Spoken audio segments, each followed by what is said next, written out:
What's up guys, JayzTwoCents here, and once again I am collaborating with my friends over at Massdrop to bring you my review of the Matrix 2 Bluetooth wireless stereo headphones from Me Electronics. Now Massdrop is a pretty cool site where users can recommend products for discount pricing, and Massdrop will actually approach those companies about offering group discounts if enough people are interested.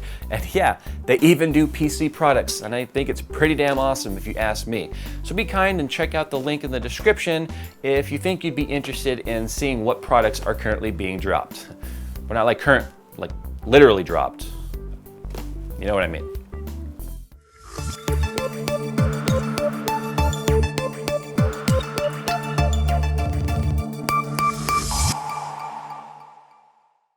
With its improved radiator support and legendary noise optimization, the new Define R5 from Fractal Design is a PC builder's dream come true. Click the link in the description to learn more. Well, I guess we'll get started by taking a tour of what comes in the packaging. Now, inside the box, it's pretty simple. There is a hard carrying case that features a soft, kind of a carbon fiber, simulated carbon fiber exterior, and as well as the instructions and an audio cable. Now, you know what you can do with the instructions. I can't toss them because the cables are in there. Now, opening up the case, it becomes pretty apparent that the main design aesthetic of the Matrix 2s is their love for carbon fiber. But unfortunately, this is just simulated carbon fiber. It's not actually real, but it still looks really nice, and it's a very welcome design change, except over the polished plastic that seems to be all over headphones in this category. The main frame of the headphones has this nice rubberized texture to it, which should do a fantastic job at repelling fingerprints and smudges. It also features swiveling cans, which allow for a nice flat profile for storage or putting it in your backpack. And the headband is actually a metal frame, which is also wrapped in simulated carbon fiber. And it has a nice amount of padding on the top and sleek leather on the inside, which should keep things nice and comfortable. Now, it also features multiple steps of adjustment on either side, should you have a larger than average noggin. And I find that the halfway point seems to be good for me, but overall you get about an inch of adjustment on either side. Now, of course, these headphones are wireless and can connect to your device over Bluetooth. But the cool thing about these headphones is that you can pair them with your device either using the traditional Bluetooth pairing method, which involves like a 4-digit code, or you can connect them using NFC if your device supports NFC, and NFC stands for Near Field Communication. It's actually present on most newer Android devices. But unfortunately, if you have an iPhone 6 or a new iPad Air 2, NFC is only supported using Apple Pay, so you have to pair using the old school Bluetooth pairing method. But when it comes to the Bluetooth, they do offer support for aptX and AAC audio codecs for some pretty damn good HD quality audio. Now, the controls are located underneath the bottom of both sides of the cans.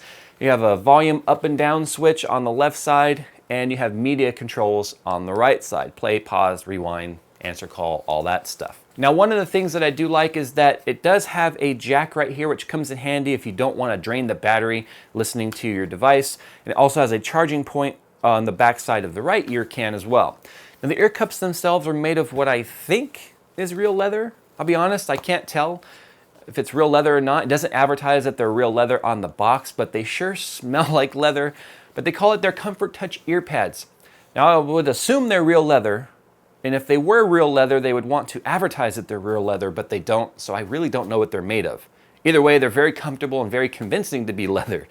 Now, the foam inside is extremely soft, and it is an around the ear style, but I find that they're a little bit smaller on the around the ear, so if you have big ears, they might actually sit on there. And they also sacrifice a little bit of bass because of the fact that they are a little bit smaller around the ear, because you don't get a really good seal. And they're going to have a little bit of noise bleed when it comes to your neighbors. So you want to keep that in mind if you're going to be using these in like class or something. Now, the drivers in these things are 40 millimeters in size, and they feature the typical 20 hertz to 20,000 hertz response range you would expect to find. They have 32 ohms of impedance and 103 plus minus 3 dB of sensitivity. Now, the specs aren't really that surprising, since these are designed and intended to be powered from mobile audio devices like iPhones, Androids, and MP3 players. Now, when it comes to the audio, they really do sound pretty damn good. The bass is definitely present, and it seems tight and punchy without being woolly at all. Sometimes headphones with a lot of bass can actually cause the rest of the sound range to feel muddy and really non-defined, but that really wasn't the case here. Now, the highs on these things are very, very smooth. And it's always hard for me to describe how something sounds, especially when you can't hear it yourself. But the best way to describe the highs is very crisp and very detailed, but not edgy. Especially when listening to something like jazz or music with a lot of vocals. It was very, very detailed. Now the mids sound very natural, with vocals sounding pleasant and easy to listen to, and they feel pretty mellow for most music genres. Now I say most music genres because I felt that these did a fantastic job at creating good soundstage for things like jazz, pop, rap, classical, country, and even things like dubstep. But when it comes to various kinds of rock, alternative, metal, punk, basically anything that has a lot of sound, a lot of crash cymbals, hard hats, and drums, the sounds seemed to have a lot less sound separation, and it became much harder to determine the different sounds I was hearing, and it seemed to turn very flat.